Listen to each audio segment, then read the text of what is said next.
Daily news Dubai के सब नाजरीन को अस्सलाम वालेकुम। आज नुमान भाई के पास आया हूँ और बहुत से लोगों ने ये कमेंट किया हुआ था कि यार 2 साल 1 साल की हम कंपनी बना लेते हैं, उसके बाद अगले साल तक कंपनी को हम रिव्यू करवाते हैं, लाइसेंसों का रिव्यू करवाते हैं, जारिया उसका कंपनी का अफसर रिव्यू, तो उसमें क्या क्या चीज़ें चाहिए होती हैं पहली चीज़, और उसकी कितनी लागत आती है। ये नुमान भाई से पूछेंगे वो सब चीज़ें जो आपको यूएई में कोई भी नहीं बताएगा। वो नुमान भाई से पूछ रहे हैं, वो से देखिएगा जो कंपनियां बनाने का सोच रहे हैं वो ये भी देख लीजिएगा, क्योंकि बहुत से लोग बाद में कमेंट कर रहे होते हैं कि बताएं बताएं, तो ये आप सुन लें इनसे।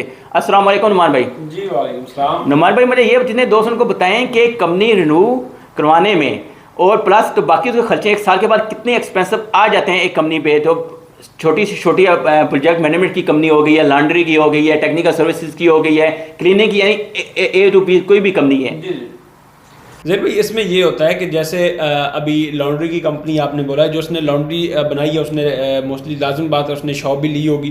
तो जब शॉप ली है तो उसका एक एग्रीमेंट पेपर मिलता है जिसको इजारी बोलते हैं, चाहे ऑफिस हो चाहे शॉप हो, जिसको इजारी बोलते हैं। वो एक जो आप ऑफिस ले रहे हैं या शॉप ले रहे हैं उसका एग्रीमेंट होता है।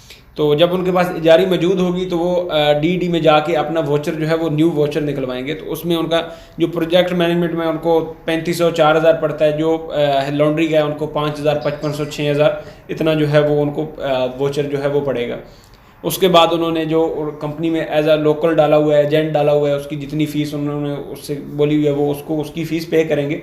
और उसके बाद इमिग्रेशन कार्ड जो वो वोचर आएगा फॉर एग्जांपल 6000 का आता है तो वो 6000 पे करेंगे तो उनका न्यू लाइसेंस इशू हो जाएगा। उसके बाद उन्होंने फिर इमिग्रेशन कार्ड रिन्यू करवाना है तो उसकी जो है वो 580 फ़ीस है वो पे करेंगे तो उनका इमिग्रेशन कार्ड रिन्यू हो जाएगा। लेकिन आइडिया यही है कि 6 7 8 हज़ार तक जो है वो लाइसेंस जो है वो उनका रिन्यू हो जाता है। नुमान भाई इसके अंदर एक और चीज़ है कि अगर एक कंपनी है प्रोजेक्ट मैनेजमेंट, उसके अंदर हमें मिलते हैं 13 कोटे। अगर हम उसके अंदर 13 के 13 आदमी अपने स्टॉक को भर्ती कर लेते हैं, क्या उसका वोचर भी सेम मिलेगा 6000 का या 4000 का, या वोचर का बंदों के हिसाब से वोचर का पेमेंट का फ़र्क आ जाता है पर हेड के हिसाब से? वो स्किल्ड पर्सन का वोचर जो है वो एम्प्लॉयज़ का जो है वो अलहदा से पेमेंट वोचर आता है, जिसमें जो नॉर्मल प्रोफेशन है उनका 400 लगता है, जो मैनेजर है उनका 1000 लगता है, और जो ऑफिस मैनेजर है उसका 1000 लगता है, जो छोटे अकाउंटेंट वगैरह हैं उनका भी जो है वो 500 तक पर पर्सन का वोचर जो है वो आपके लाइसेंस वोचर में लग के आती है उनकी फ़ीस। तो यानी कि इसमें अब ये मुझे बताएं कि अगर फजल माल उसके बाद 10 से 15 बंदे हो जाते हैं तो इसका मतलब है फिर वो कंपनी का तो वोचर निकलेगा वो यानी कि 6000 से की जगह 9000 भी हो सकता है। नहीं, इतना फ़र्क नहीं होता क्योंकि उसमें उन्होंने जो एम्प्लॉयज़ की फ़ीस होती है चाहे 2 हो 3 हो वो एम्प्लॉयज़ की फ़ीस लग के आ जाती है। तो अगर आप उसमें ये है कि 10-12 बंदे हैं तो उसका इतना ज़्यादा इशू नहीं बनता कि आपका वो वोचर जो है वो 6 से 9 पे चला जाएगा, 6 से 7.5 तक चला जाएगा, 1500 तक 3000 तक नहीं जाता, 1500 तक जो है वो बढ़ जाएगा अगर आपके 13 एम्प्लॉय हैं उस कंपनी में। इसके बाद नुमान भाई एक सेकंड और चीज़ मेरे दिमाग में है कि अगर 1 साल के बाद आपको ऑफिस बनाना ज़रूरी होगा? जी, जो जैसे मैंने आपको पहले बताया कि कुछ इस तरह की कंपनीज हैं जैसे प्रोजेक्ट मैनेजमेंट है तो उन्होंने तो ऑफिस अपना नहीं बनाया होगा तो उनको जो है वो नेक्स्ट ईयर लाजमी इजारी चाहिए होगी। जो लॉन्ड्री वगैरह उन्होंने तो ऑलरेडी शॉप लेके काम कर रहे हैं, उन्होंने तो लाइसेंस बनाया तो उन्होंने तो पहले साल भी लेना है। वैसे लाइसेंस उनका बन जाएगा लेकिन उनको फिर भी इजारी तो लेनी पड़ेगी क्योंकि उन्होंने काम करना है, शॉप तो लेनी है, तो ऑब्वियसली बात है वो एग्रीमेंट करेंगे। और उसमें ये आता है कि प्रोजेक्ट मैनेजमेंट की जो कंपनी है उसमें आप फर्स्ट ईयर ऑफिस नहीं भी लें तो आपका चलेगा, लेकिन जब आपने रिन्यू करवाना है उस वक्त आपको ऑफिस जारी जो है वो लेनी पड़ेगी।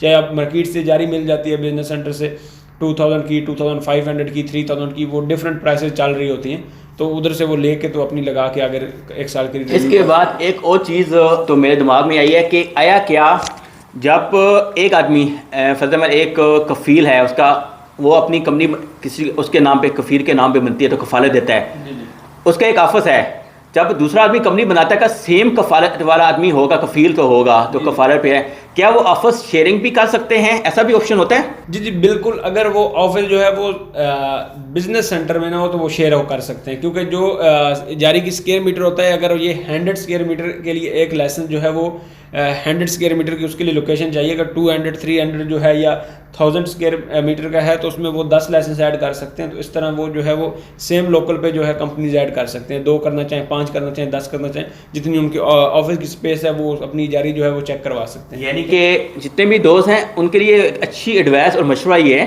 कि अगर किसी का ऑफिस है तो आप उसको भी यूज़ कर सकते हैं। एक बंदे ने ऑलरेडी ऑफिस लिया हुआ है, यानी कि उसको भी आप अगर उसके साथ डील कर लेते हैं तो आप उसका भी ऑफिस आपने अपनी पेमेंट लगानी है तो इससे बेहतर है कि आप उसके साथ डील कर लें और आप उसका ऑफिस यूज़ कर लें, वो सबसे बेस्ट आइडिया है। इसके अलावा कुछ और ऐसे, यानी कि एक अगर प्रोजेक्ट मैनेजमेंट की कंपनी हम साल के बाद ऑफिस आपको डाल के करवाते हैं तो तकरीबन 10,000 तक लग जाता है या उससे कम लगता है? हाँ तकरीबन, क्योंकि अगर आपके पास बाकी सारा कुछ कंप्लीट है तो वोचर आपका 6,000 आ रहा है। मोस्टली जो है प्रोजेक्ट मैनेजमेंट का वो 5,000 अबव नहीं होना चाहिए।